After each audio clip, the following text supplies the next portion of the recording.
Hello again, welcome to another edition of the Real Ale Guide, joined by Mrs. Real Ale Guide. Hello. Hello. Always love a good handshake. Yeah, it's just weird. I was in a World Food Centre the other day with Mel. We were looking around and we come across this Chinese beer. And I thought, we've not reviewed a Chinese beer before on the channel. It's pronounced, I believe, Tsingtao. There's a bottle cap. Does that look right? It looked a bit dark. It's okay, is it? Yeah, it looked okay. I'm not sure if it's the #1 beer in China, I'm not sure, but if it's made the UK shores, then they must be proud of it. So, cheers to China. Oh. Skunky? I kind of like that though. In certain lagers, I think that's right. It's brewed with rice. Rice generally in beer Thank you. it's used. It's a very good stabilizer. It stabilizes the beer in the taste. You can get, if you want a beer to taste the same, a lager, then you generally use rice with a beer. So it does say rice on the back. See, now if you smell that, that initial smell is gone. Okay, so the initial skunk is gone. Now that for me is hot, really warm. Yeah. It's an incredibly light glass of beer. Straw coloured, very carbonated, very small head. It's quite savoury in aroma. Get the aroma then. It's quite savoury. It is. It is quite ricey. Yeah. See, not in the creamy sense of rice though. When you say rice, you need to elaborate a bit. What do you mean? Just like it's there. It is. Yeah, it's there. it's just like a rice. Okay, should we get into this one? Yeah. Cheers. Cheers on this Cheers nice all. summer's day.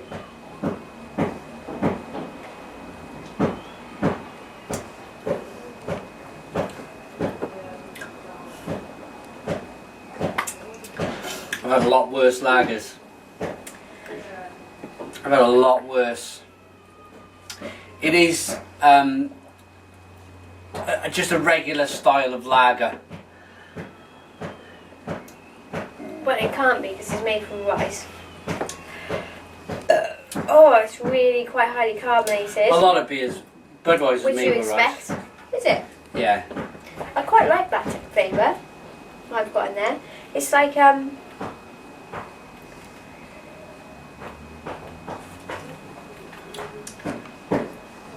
it's so easy to drink. Like.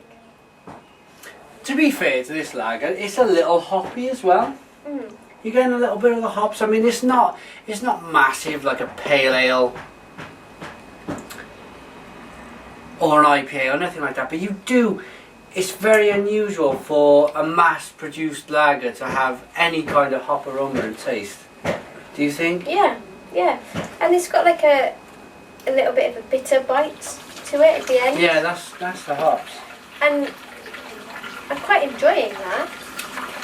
I'm not urinating. It's the dishwasher just emptying itself out. So empty. How typical is that? There we are. Oh, if it's going to happen, it's happened on camera. Hop scene moment with his drain pipe when he's outside. Okay, this It's is happened all before then. Yeah. Class.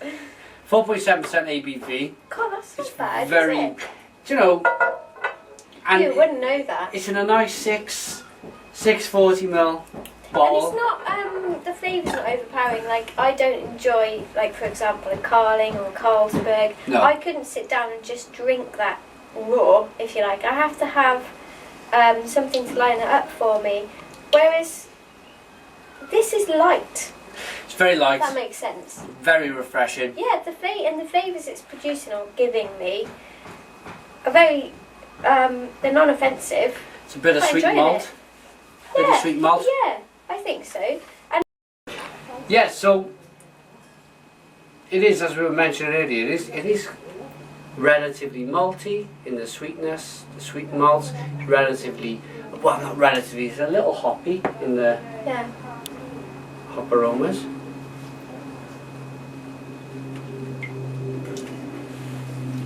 It's quite enjoyable. I'm quite liking it. And that. So it's huge. imported, which means it's made. This is made in China. It's and made sent in China. over. Made in China. That, and the level of carbonation that was in the glass earlier, that really lively carbonation, it's not really filling you out and making you want to burp. And No, which is like a lager would normally make me feel quite bloated. And I suppose I haven't really drunk much of it, but quite early on you tend to know when you're drinking something that's going to feel like heavy in your stomach, whereas this, it just isn't. I think for £2.50 a bottle, 640ml, that's well over a pint. I think you're having, if you like a bit of a lager, sometimes I go for this over many other mass-produced lagers out there. Oh, worth a go. That don't, I mean, it's still, it's okay, isn't it? It's an okay beer. It's nice, I like it. Yeah. What do you mean it's not as good as beer? It's a lager, therefore it's not as good as beer. It's a lager. It's very refreshing. And yeah, perhaps I'm just being a little negative because there's a lager, but yeah, there's a lot of craft lagers out there which are okay. So yeah, I take that back. For it being a lager, I think it's quite a good one. The sun shines now and it's out and it just makes you want to go and grab another one. Yeah. It does, doesn't it? It's quite strange actually, because normally you drink a lager and, well, we certainly, exactly. Leaves you feeling Whereas empty and cold. And no, so I need to get philosophical about it now. But no, I quite like it for what it is. Yeah. It's a high, it's a high ranking lager, I would say. Yeah. Because it is a lager. You've got to remember that it is a lager. We're not talking about beer. We're talking about lager. I think generally, when I go back to that World Food Centre and buy my bits and pieces for Mal to cook a curry, I think we'll pick more of these up. It's most definitely a beer to, especially just hitting summer. Eating with a curry. With a curry, this would be absolutely marvellous. That rating then. You don't give ratings, do you? Do you give a rating? Well, not really. How would you rate a lager though? Because you don't really generally do many lagers on your... It's refreshing, it's a little hoppy, it's quite malty. They put more effort in to this beer than most other mass-produced lager companies do. You think? They put more effort in, I'm sure they have.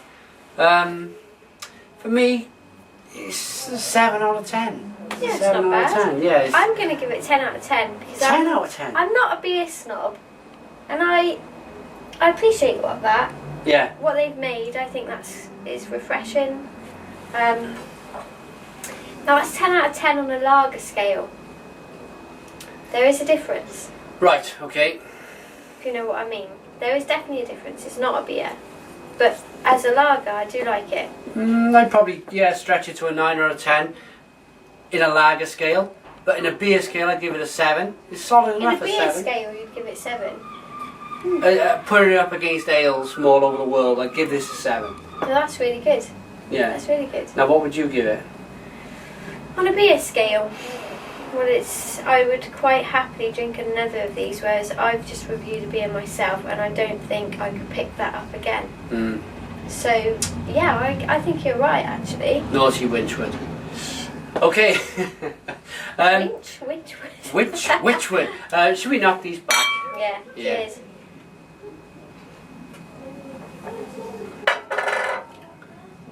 Thanks for watching. Subscribe to Mrs. Real Ale Guide. Subscribe to me if you like. Put your comments in the comments box and cheers.